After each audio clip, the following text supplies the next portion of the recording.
Sometimes I start sentences and then I don't know where to end. Let's start again.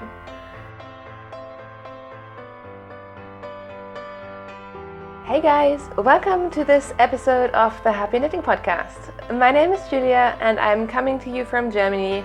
Today is Saturday, the 15th of September 2018, and I'm so glad that you're joining me today to talk about some knitting.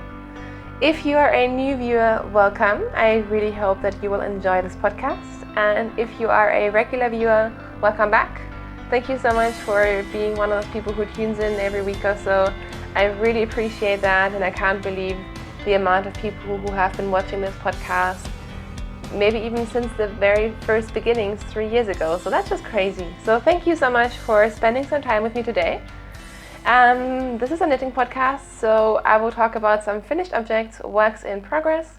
I have some spinning to talk about. I want to talk about washing hand knit things.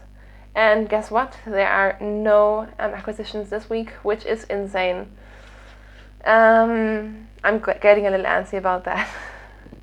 The yarn diet is kicking my butt, you guys.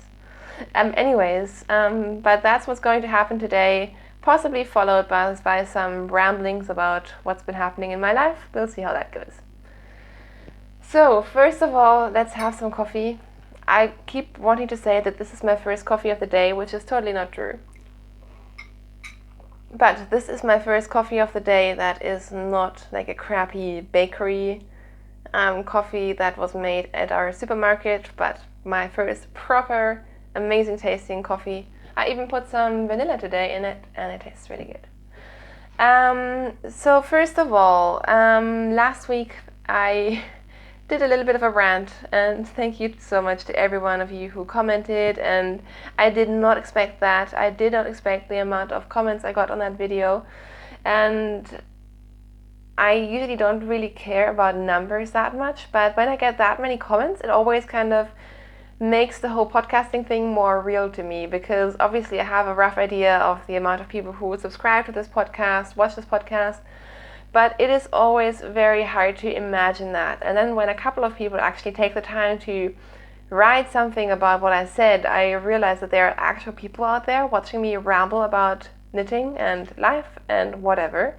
So that is insane. So thank you, first of all, for your support. And secondly, I promise today will not be a ranty episode, so I will try to keep it more fun and more about the knitting, because that is what I enjoy doing. The knitting and the coffee and all the things between. And I haven't even started podcasting, and I already feel like I have some fiber up my nose and it's making me itchy, but oh well. Where should we start? Places where you can find me should have been in the beginning of the episode, but just a reminder, we have a group on Ravelry, which is the Happy Knitting Podcast group. It is linked underneath this video, and I would love for you guys to join. At the moment, we don't have any active knit-alongs, but today, finally, I have sent out the knit-along prizes for the summer stash down, as well as some surprise packages, as well as our wedding invitations. So we did a big run this morning, and I am so happy to have all of these things out of the house and on their way to you lovely guys and their recipients. Let's start with some finished objects. I have one finished object this week, and it is, of course, what else could it be? A pair of socks. These are my sock blank socks that I knit out of a sock blank by Hedgerow Yarns. She is a UK-based indie dyer, and she does lots of one-of-a-kind sock blanks. The one that I used for these socks, it was actually a sparkly sock blank. I think it was my first time knitting from Helen's Sparkly Sock Blanks, and these are done. I really love them. It was a single strand sock blank, so the socks are obviously quite different. I did knit them 2 at a time just by splitting the sock blank in half. And as you can see, I did a plain vanilla socks with fish lips kiss heels, the 2x2 rib, and a relatively long cuff for my taste.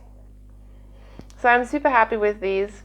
I think they just turned out really, really pretty. I did 64 stitches, my usual on a USS 1 2.25 millimeter needle, and these will live with me. What happens when you knit with a sock blank is that the yarn is very crinkly, so the fabric becomes crinkly as well. And once you block the socks, they will become more sort of even looking. I haven't blocked these yet, I just popped them on to the blocker 10 seconds ago to show you guys. But I already really like them the way they are right now, and yeah, that was really fun to knit. But I'm happy to have them done in the end.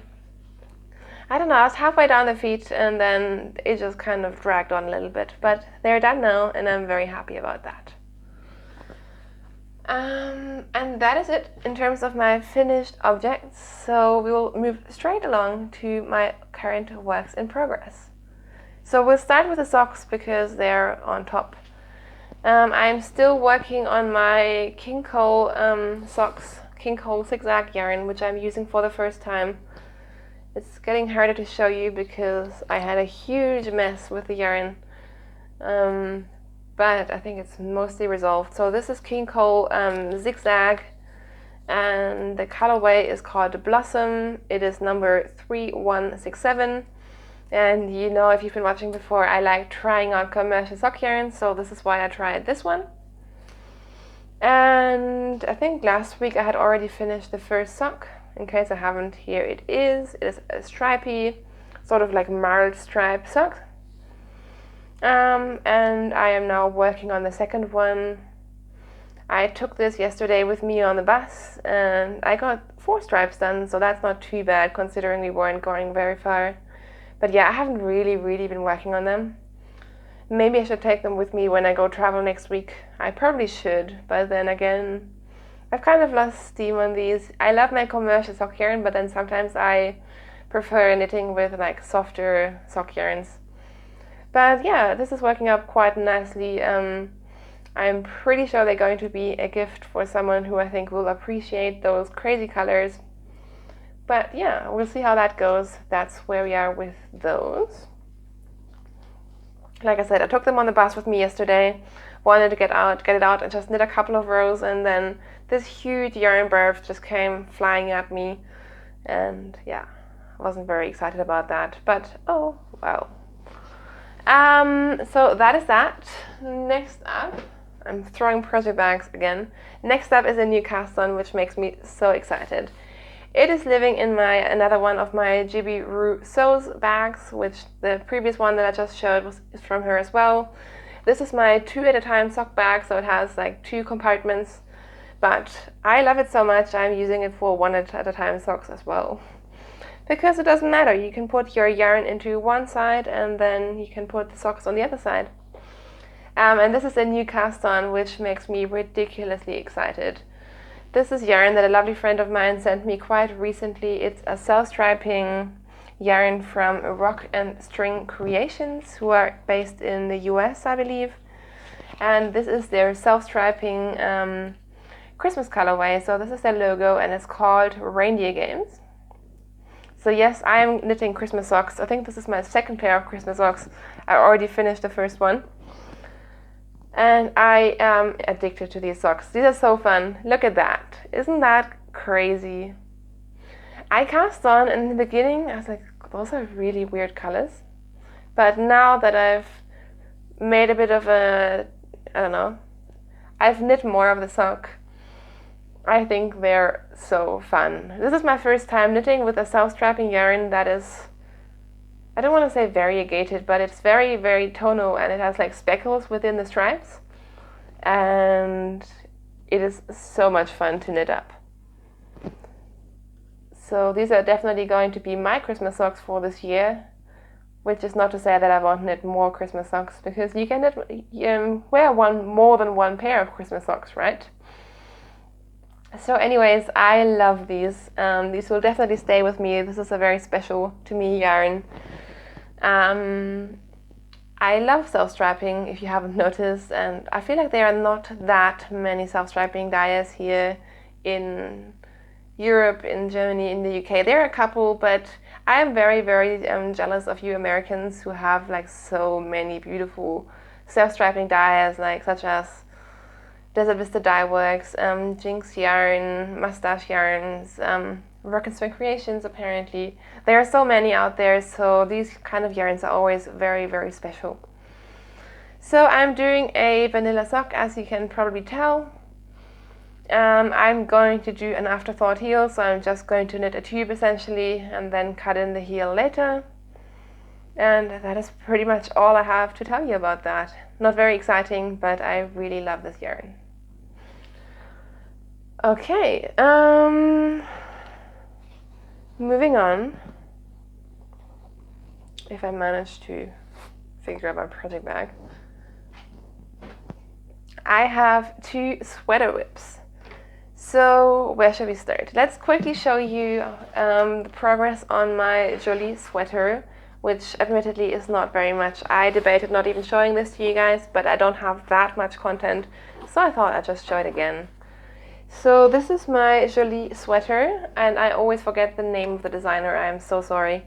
But you can find everything that I'm knitting in my project pages on Ravelry with like needle sizes, colorways, so all the information can be found. I'm knitting this sweater, which is never coming across right on camera in terms of the color. I'm knitting it out of Wollmeise. This is my first time using Wollmeise yarn for a garment. I picked this yarn up at the sale, their summer sale, and it was reduced because it has a couple of knots, which doesn't really bother me. And you can see it's a top-down raglan construction sweater. It has lace at the top, and then it has an endless sea of stockinette, you guys.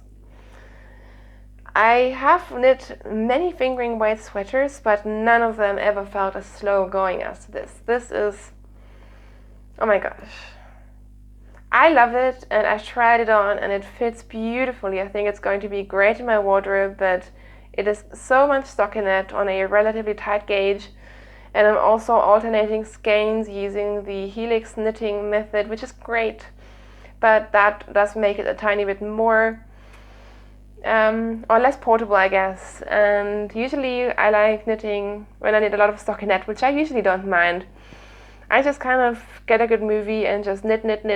But with this, because you have to change the strands, alternate skeins every row, it just makes me realize how long a row takes me, and that is, I don't know, it's kind of getting on my nerves. But I mean, I have done some progress, so it's not too terrible. But yeah, I feel like this is going to be on the needles for a while. But anyways, I do still really like the design. I do like the yarn. It's working out really well. The needles that I'm using are 3.5 millimeter needles. And I think the Wollmeise is supposed to be a fingering weight, but it's actually more of a sport weight. And the colorway is Fliederbusch. So I'll show that to you in case you don't speak German. This is the label, and the K just indicates that this skein has knots. So these are 150 gram skeins. I got 2 of them, both of which turned out to be overweight. So I think both of them were more like 165 grams of yarn. So we'll see if it's enough to knit a sweater. I think it should be, which is good because I got a second 2 skein sweater quantity out of the same yarn in a different colorway as well. So knowing that I could do that with Wollmeise yarn would be really good to know, because chances are at some point I will go back to that store. Even though I feel like I'm a bad Munich knitter, because I mean, we are so lucky that the Wollmeise store is, I don't know, half an hour, 45 minutes out of Munich, depending on where you live. And I managed to go there a total of 2 times within the last 2.5 years. So I feel like I'm doing pretty good or pretty badly, depending on how you want to see it. Anyways, I'm going completely off topic once again. Well, kind of. Next up is the sweater, or the reason why I haven't really worked on anything else this week. I have been almost monogamous, which that never happens with my knitting. I don't know what's going on with that. But you may remember last time I podcasted, I had just started the Rocquaine sweater, which is a pattern by Christina Danahy, and Amy of the Stranded podcast and Stranded Dye Works is hosting a knit along for that. And you guys, there have been days where I knit on nothing but this sweater. This has completely taken my attention. And yeah, I love it. So like I said, this is the Rocquaine sweater. Let's talk about the construction first. So there are many ends that need to be woven in, but there we are. This sweater is a sweater that you start from the, I'm showing you the back. It's a bottom-up sweater, so I started last week by doing a provisional cast on. Then you knit all the stockinette, and you get into this fun sort of texture section, separate for all the sleeves. So then I've done the front and the back, and I have already also put in the neckline. And then this morning I went and picked up or unpicked my provisional cast on, and it is a flipped hem or a divide. How do you call it? Terminology, you guys. What's it called? I don't know. You're screaming it at me. It's a split hem. That's the word I was looking for. So I've done the hem for the front of the sweater. I unpicked my provisional cast on, which was the first time I've done that successfully without a huge headache. And I am now working on the back, and the back hem is going to be slightly longer. So that's where we are with that. So really all that's left to do is knitting the sleeves, and then this thing will be finished, you guys. This was a super quick knit, but I will say that I put a lot of time into this as well. The pattern was originally in a pom-pom quarterly magazine, which I have never bought one, sadly, but it has since been released as a pattern on Ravelry, so you can just buy the single pattern now.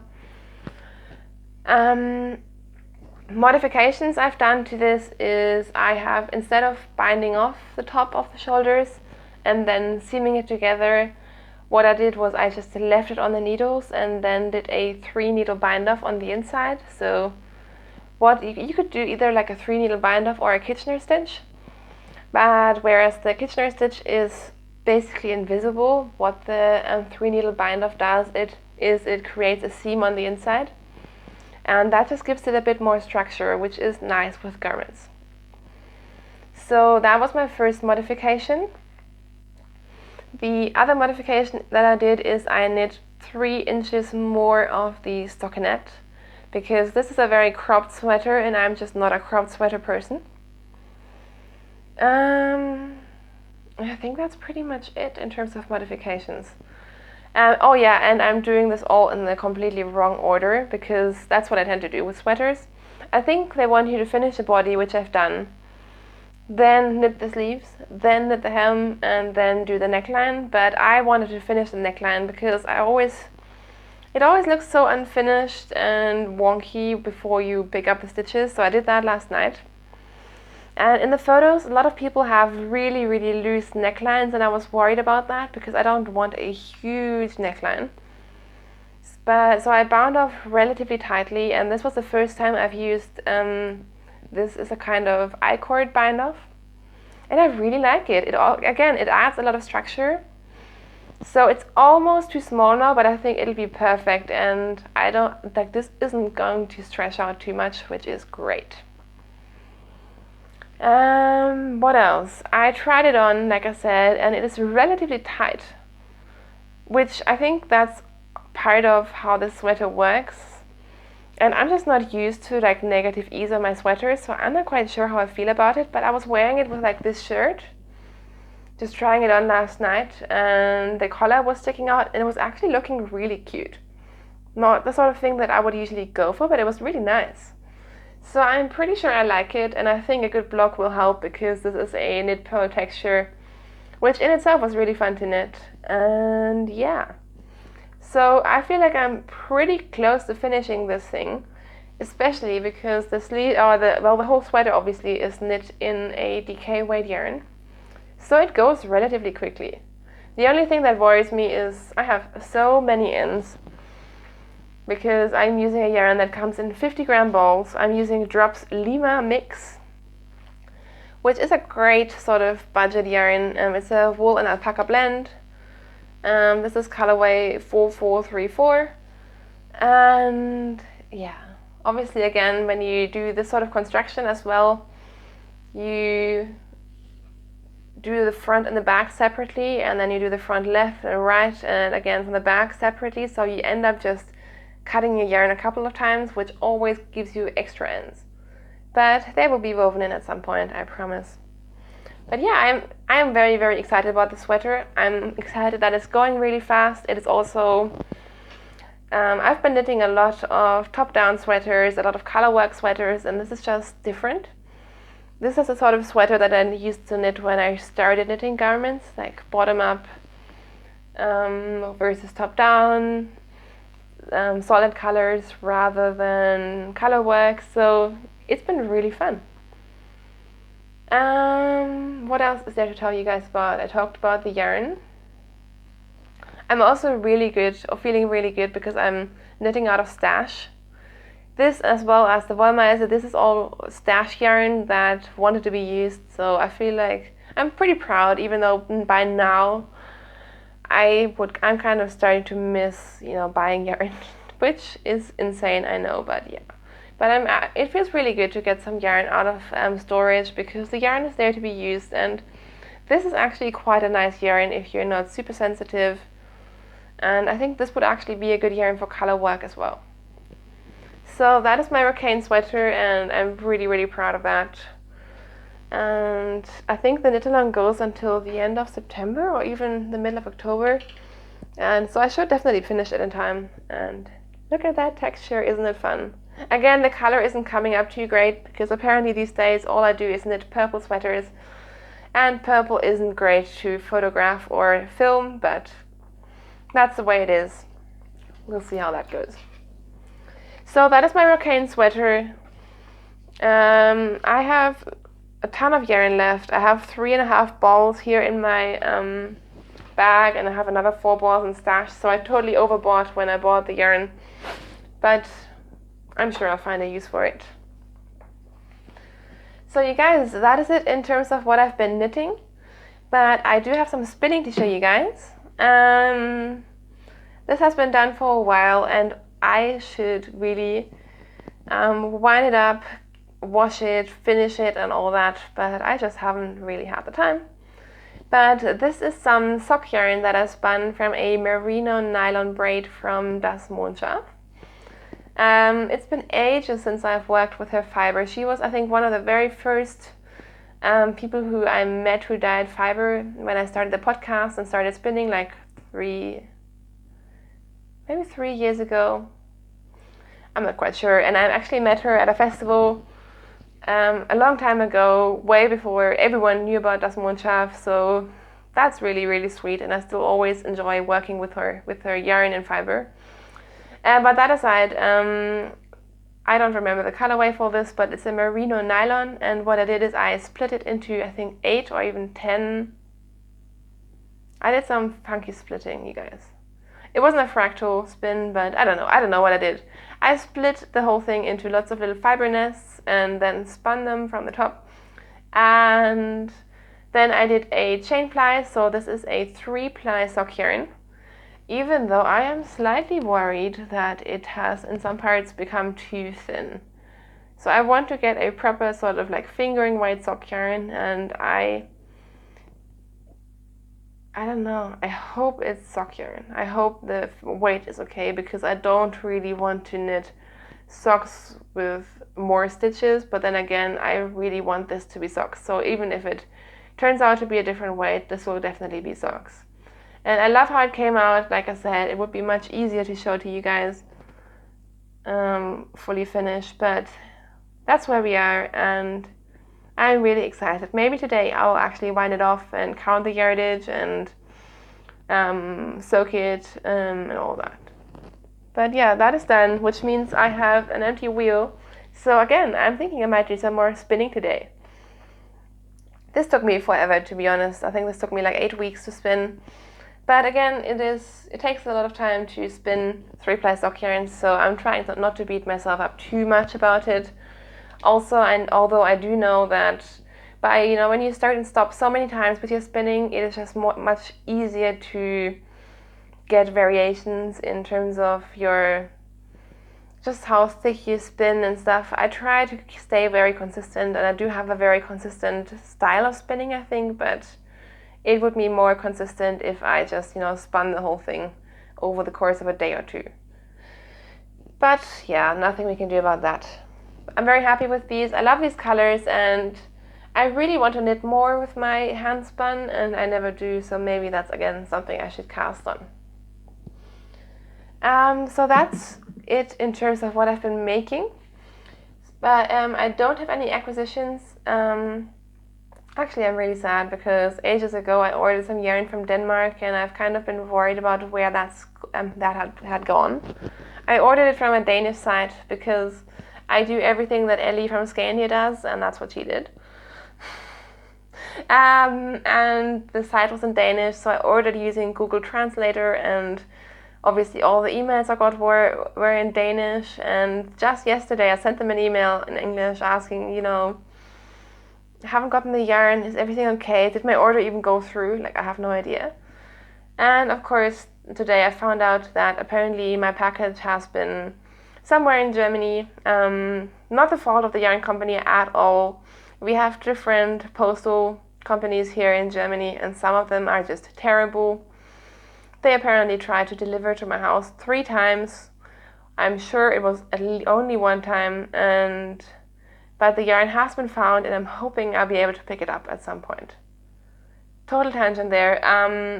All that to say, I have no acquisitions, and I wanted to talk a little bit about how I wash my knitwear, because I have been fall cleaning, and I talked about this last week. I have been sorting through all of my knitwear. I washed all of my shawls. I sorted some of them out. I decided to give a couple as gifts, and I just took the opportunity to wash all of my hand knits. And that is a lot of knitting to wash, because you might know if you only just wash like 1 shawl, that's super easy.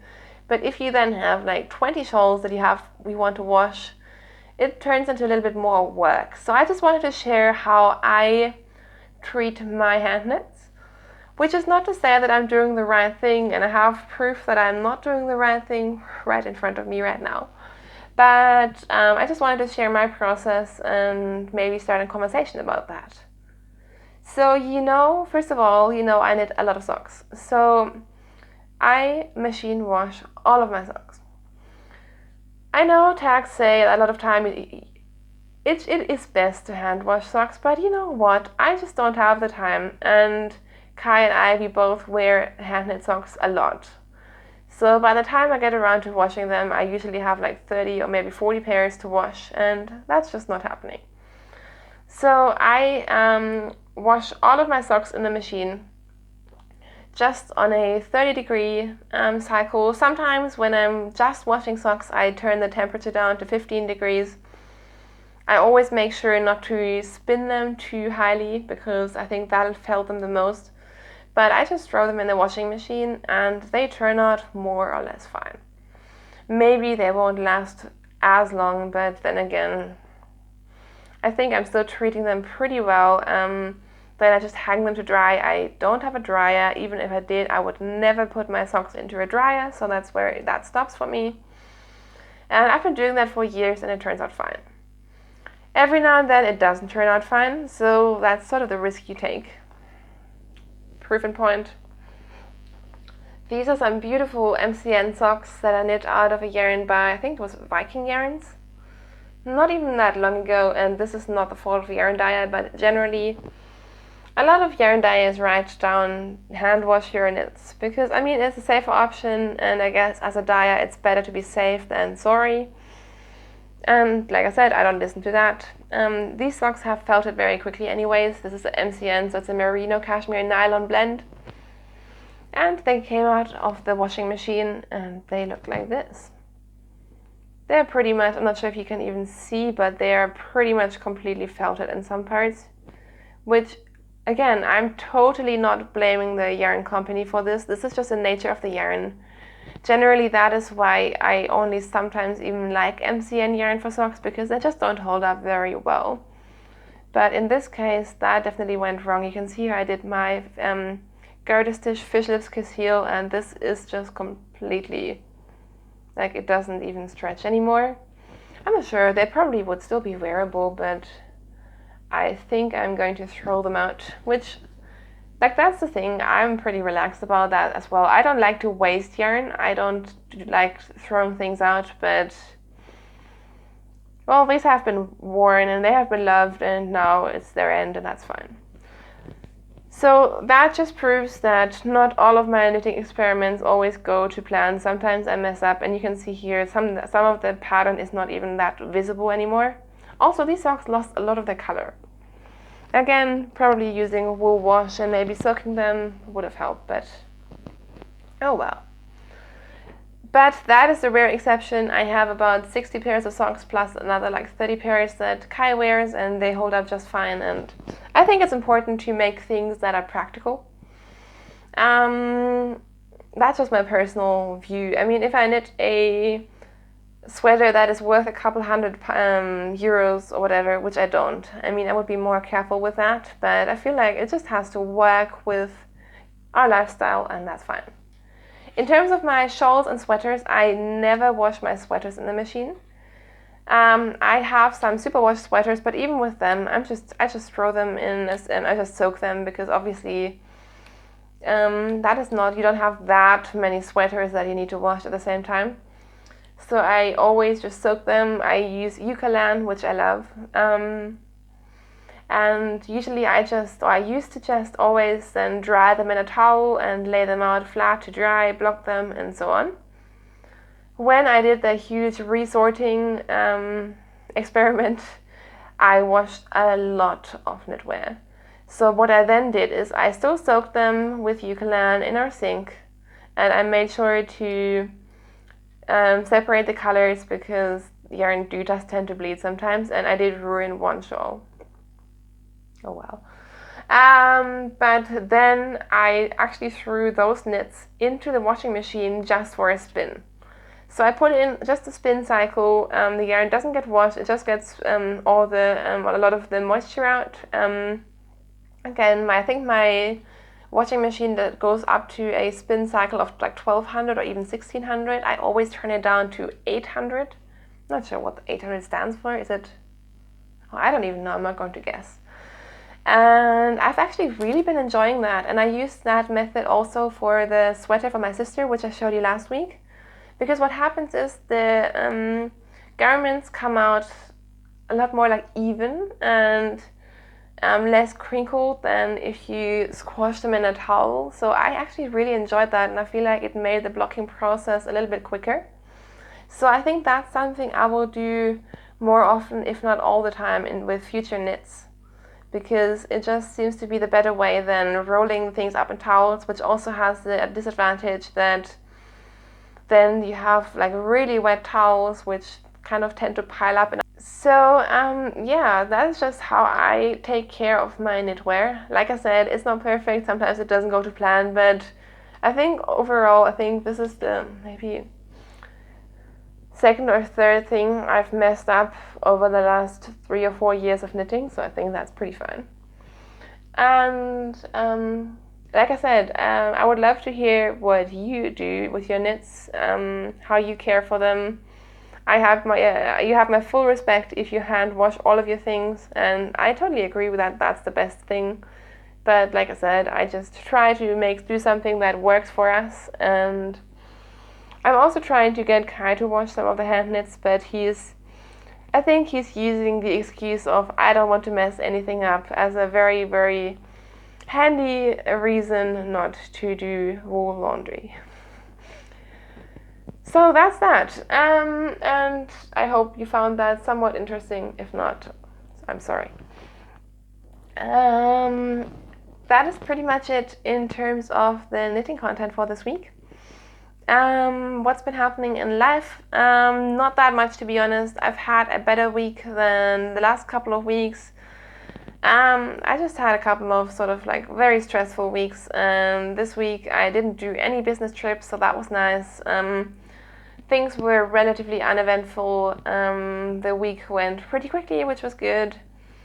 And also we finally got our wedding invitations all sorted and written and sent out, so that is a big relief. I think the whole wedding thing is stressing me out more than I realize. Like, there are just so many little things to think about.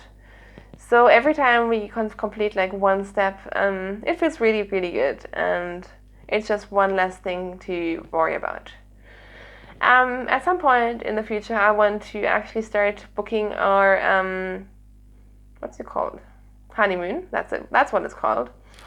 But we haven't really made any plans for that yet. That's just something I would like to do in the future. And besides that, I'm not really sure where we are, but we still have like 6 months, and the most important things like a location, a date, invitations, all those things are now figured out. I have a dress, so I think I'm doing pretty well. What else has been happening? Yesterday, Kai took me out to our favorite restaurant for a date, which was really nice. Of course, we've been doing lots of stuff, but it's been a while since we did something that I was like really excited about, something to really just celebrate a few little things. And we went to our favorite French restaurant, which is my love, or our love of French food, of France in general. And that was a really, really fun night. And I took some sneaky knitting for the bus ride, and Kai didn't even complain. So he then later, I asked him, because he doesn't let me knit in the car, and I said, why do you let me knit on the bus? But he said bus knitting is okay because there are no airbags, so you're less likely to stab yourself. So that logic works for me. So apparently now I'm allowed to knit on a bus, but not in a car. So yeah, I'm just rambling now about things that are not particularly interesting. So I think it is time for me to stop and edit this podcast. That is it for me this week. I really hope you enjoyed this episode, and I will hopefully see you again next weekend. Until then, have a great week, happy knitting, and I will see you very soon. Bye!